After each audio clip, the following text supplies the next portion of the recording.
말라기서입니다. 말라기 2장 1절부터 16절 말씀.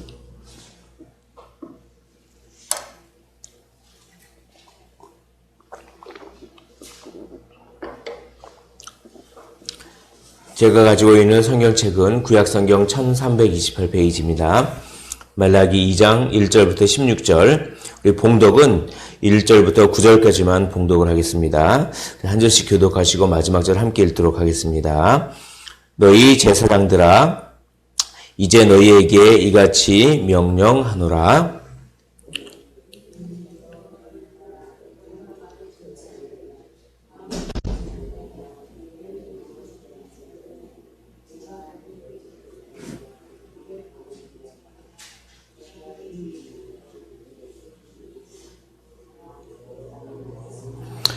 보라, 내가 너희의 자손을 꾸짖을 것이요 똥 곧 너희 절기의 희생의 똥을 너희 얼굴에 바를 것이라. 너희가 그것과 함께 제하여 버림을 당하리라.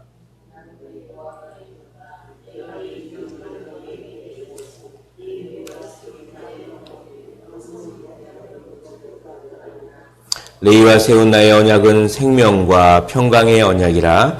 내가 이것을 그에게 준 것은 그로 경외하게 하려 함이라. 그가 나를 경외하고 내 이름을 두려워하였으며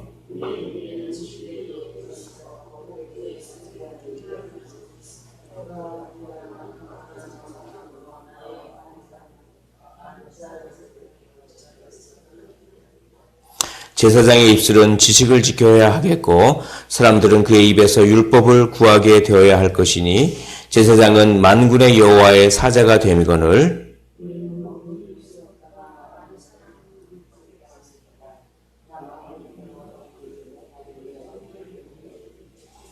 구절을 우리 함께 읽도록 하겠습니다. 너희가 내 길을 지키지 아니하고 율법을 행할 때에 사람에게 치우치게 하였으므로 나도 너희로 하여금 모든 백성 앞에서 멸시와 천대를 당하게 하였느니라 하시니라. 아멘. 오늘 말라기서를 이제 살펴볼 텐데, 이 말라기서는 어떤 배경이냐면 이 포로에서 귀환을 해서, 포로 귀환 공동체입니다. 포로에서 귀환을 해서 이제 성전도 다 지었습니다. 그렇게 페르시아, 이제 바벨론 포로긴 하지만 이제 페르시아의 포로이기도 하죠. 그렇게 포로를 귀환을 해서 성전도 다 짓고, 그러면은 이 성전을 다 짓고 그렇게 다 하면 하나님께서 딱 임재하시면서 뭔가 대단한 일이 일어날 줄 알았습니다. 대단한 일이 일어날 줄 알고 이제 우리가 하나님 나라를 다시 회복하고 우리가 정말 이방의 압제에서 풀리고 우리의 삶도 윤택해지고 그럴 줄 알았습니다. 그런데 성전을 지어도 아무런 일이 일어나지 않았습니다. 아무런 일이 일어나지 않고 여전히 바사, 페르시아의 식민지, 여전히 그 식민지였을 뿐이죠. 그러니까 종교적으로는 자유를 얻었지만 정치적으로는 여전히 페르시아의 식민지고 척박한 그 생활이 계속 이어졌습니다. 그러자 사람들이 왜 하나님 우리의 이 그 마음을 받아주시지 않으십니까? 그러면서 왜 우리가 드리는 예배, 우리가 드리는 제사를 왜 받아주시지 않고 왜 응답을 해주시지 않습니까? 뭐 이런 식으로 이제 불평을 한 겁니다. 이제 말라기 선지자를 통해서 하나님께서 너희가 드리는 예배가 진정한 예배가 아니다. 너희가 한마디로 이런 거죠. 먹고 살기 위해서 막 그렇게 하다가 그냥 그 예배도 대충 드리고 마음을 다해서 드리지 않고 그런 예배를 내가 어떻게 받겠느냐. 이제 그런 그런 이야기를 1장에서 말라기 1장에서 그렇게 쭉 얘기합니다. 그리고 이제 오늘 말라기 2장 1절부터 16절은 크게 두 가지에 대해서 또 계속 얘기합니다. 먼저 제사장들에 대해서 얘기합니다. 그래서 1절 보면 너희 제사장들아 라고 하면서 제사장들에게 이제 얘기합니다. 그래서 내용이 되게 많고 긴데 한마디로 얘기하면 제사장들이 제사장의 역할을 하지 못했다. 그래서 제사장들이 쫓겨날 거다. 이런 얘기를 이제 말씀을 하시는 것입니다.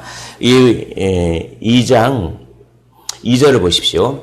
만군의 여호와가 이르노라 너희가 만일 듣지 아니하며 마음에 두지 아니하여 내 이름을 영화롭게 하지 아니하면 내가 너희에게 저주를 내려 너희의 복을 저주하리라. 내가 이미 저주하였나니 이는 너희가 그것을 마음에 두지 아니하였음이라. 여기 보면 마음에 두지 않는다. 마음에 두지 않는다. 내 말을 듣지 않는다. 내 이름을 영화롭게 하지 않는다. 그러니까 제사장들조차 하나님의 말씀을 마음에 두지 않았습니다. 하나님의 말씀은 모르는 것이 아니었는데 그 말씀을 지식으로는 알지만 마음에 두지 않았습니다. 그리고 하나님의 뜻을 들으려고 하지 않았습니다. 그리고 제사장들조차 하나님께 영광을 돌리려 하지 않았습니다. 그러나 겉으로 보기에는 아주 그럴싸한 제사를 드렸죠. 그럴싸한 예배. 그러니까 겉으로 볼 때는 정말 아주 아름다운 예배를 드린 것처럼 보이지만 그 마음 가운데는 어떻게 됩니까? 하나님을 영화롭게 하지 않는 그런 예배를 드렸다. 이렇게 얘기합니다. 그래서 3절 보십시오. 보라, 내가 너희의 자손을 꾸짖을 것이요. 곧 너희 절기의 희생의 똥을 너희 얼굴에 바를 것이라. 너희가 그것과 함께 제하여 버림을 당하리라. 이게 뭐냐면, 이 희생 제물이 있는데, 희생 제물의 배설물을 저 성전 바깥에서 태웁니다. 근데 그 희생 제물의 그 배설물을 너희 얼굴에 발라버리겠다. 그냥 진짜 굉장히 이 표현이 과격합니다. 똥을 얼굴에다 발라버리겠다. 이렇게 얘기합니다. 그렇게 되면 어떻게 합니까? 이 배설물을 바르면 부정하게 되죠. 부정하게 되면 성전에서 쫓겨납니다. 여기서 되게 희한한, 되게 모순, 예배를 인도해야 할 제사장이 성전에 없어지는 그런 결과를 초래하는 것입니다. 제사장 너희들이 예배에 쫓겨나겠다. 그렇게. 예. 그러니까 너희들이 드리는 예배를 받지 않겠다. 이런 얘기입니다. 자, 그 이유가 뭐냐면 7절에 있습니다. 제사장의 입술은 지식을 지켜야 하겠고 라고 얘기합니다. 8절 보십시오. 너희는 옳은 길에서 떠나 많은 사람을 율법에 거스르게 하는도다. 또 9절 너희가 내 길을 지키지 아니하고 율법을 행할 때 사람에게 치우치게 하였으므로. 이게 뭐냐면 올바른 말씀을 선포해서 그래야 되는데 그래서 사람들에게 죄를 지적하고 올바른 말씀을 전해서 사람들이 올바른 길을 가지 않을 때는 그걸 정확하게 그거는 말씀과 어긋나는 행동입니다. 라고 하면서 그 올바른 말씀을 이렇게 선포하고 정의를 지키고 말씀을 지켜야 되는데 그걸 안 했다고 합니다. 그걸 안 하고 어떻게 합니까? 사람에게 치우치게 해서 오히려 많은 사람들을 율법을 거스르게 만드는, 많은 사람들을 죄를 짓게 하는, 그러니까 방관하는 거죠. 그러니까 요즘 말로 하면은 그냥 좋은 게 좋은 거라고, 거기서 이제 죄를 지적하는 것들은 그런 선포는 하지 않고 그냥 여러분들은 지금 충분히 잘하고 있습니다. 여러분들은 지금 위로받기도 참 그런 분들인데 뭐 그럽니까? 라고 하면서 그렇게 올바른 그 죄를 지적하는 어떤 선포들 이런 것들은 이제 하지 않는다라고 하는 거기에 대해서 너의 얼굴에 똥을 칠해버리겠다 이렇게 과격하게 이제 말라기 선지자를 통해서 말씀하는 건데, 오늘날 한국교회에 이거를 적용해 볼 수가 있을 것 같습니다. 한국교회 강단에. 물론 사랑과 위로를 충분히 전해야 합니다. 그러나 하나님의 말씀이 또 어떤 우리 공동체에 그렇게 경고하는 말씀, 그런 것도 빠지지 않고 균형되게 다 전해야 합니다. 너무 또 죄만 지적하면은 그것도 안 되죠. 성경에는 위로와 사랑의 말씀도 얼마나 많은지 모르겠습니다. 그것도 전해야 됩니다. 그러나 성경에는 위로와 사랑의 말씀뿐만 있는 것이 아니라 죄를 지적하고 채찍질하는 말씀도 얼마나 많은지 모르겠습니다. 그것도 그대로 전해야 됩니다. 균형 있게 다 전해야 되는데 사람에게 치우치는도다 라고 얘기합니다. 그래서 그런 제사는 내가 받지 않겠다. 이거를 이제 우리 한국교회에 적용해 볼 때 참 여기에 많은 도전을 받고 찔림을 받고 이제 그렇습니다. 요즘 세대에 사람들은 설교를 하나님의 말씀을 대언하는 걸로 듣는 그런 분위기는 아닌 것 같습니다. 설교는 사실 하나님의 말씀이 대언되는 것입니다. 설교자를 통해서. 그런데 이제 요즘 흔히 말해서 포스트 모더니즘 세대에는 설교를 이런 식으로 듣습니다. 그거는 목사님의 의견일 뿐이죠. 그거는 목사님의 의견일 뿐이죠. 라고 이제 그런 식으로 이렇게 많이 듣습니다. 이제 그런 것은 사실 성경의 원리와는 이렇게 맞지 않는 것이죠. 물론 성도는 목사를 견지할 의무가 있습니다. 목사가 말씀을 제대로 선포하지 않았을 때 거기에 대해서 저항할 의무가 또한 있습니다. 그러나 말씀을 그 원리를 제대로 선포했을 때는 그것을 이제 하나님의 말씀으로 이제 받는 것도 또한 필요합니다. 또한 목사는 사람의 눈치를 봐서 하나님의 말씀에 있는 건데도 그거를 살짝 빼먹고 한다든지 그러면은 어떻게 합니까? 오늘 말씀에 이렇게 비추어 보면 너의 얼굴에다가 배설물을 칠해버리겠다. 이게 이제 오늘 말씀의 핵심입니다. 그러나 단지 목사에게만 적용하는 것이 아닙니다. 왜냐하면 우리는 세상의 빛과 소금이요, 세상 사람들에 대해서 성도는 제사장 역할을 해야 되는 것입니다. 그래서 세상 사람들의 눈치를 보느라 하나님의 말씀의 원칙대로 살지를 않습니다. 그 원칙대로 살면 손해보고 왕따를 당하고 아이고 뭐 저렇게 고리타분한 요즘 세상이 어떤 세상인데 그런 소리나 듣고 그러니까 어떻게 합니까?